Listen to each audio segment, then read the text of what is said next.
few thousand years ago, a teacher from Nazareth started a movement that changed the world.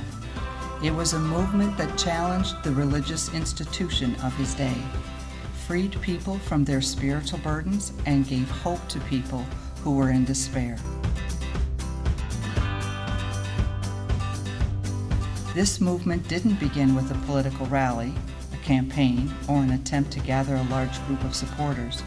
Rather, it all began with a simple invitation to a group of ordinary men and women to come follow me.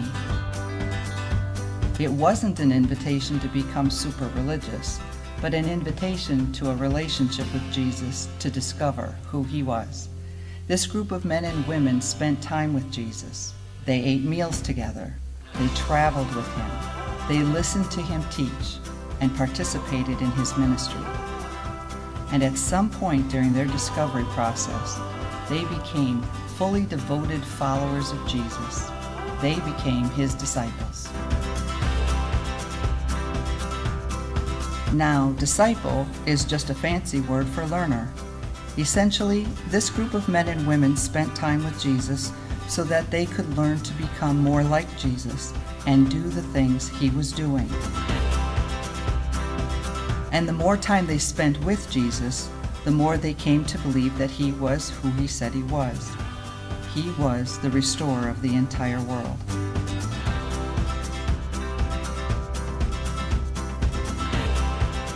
And as their understanding of Jesus changed, their engagement with the world also changed. They became influencers for Jesus and leveraged all that they had, their jobs, their resources, their time, even their homes, for the sake of his kingdom. They became a community of people who extended the love of Jesus to anyone in need. And the more they loved people, their movement exponentially grew, changing millions of lives, reaching into every corner of the world. And now, 2,000 years later, we have the opportunity to enter into the same story and be a part of the same movement.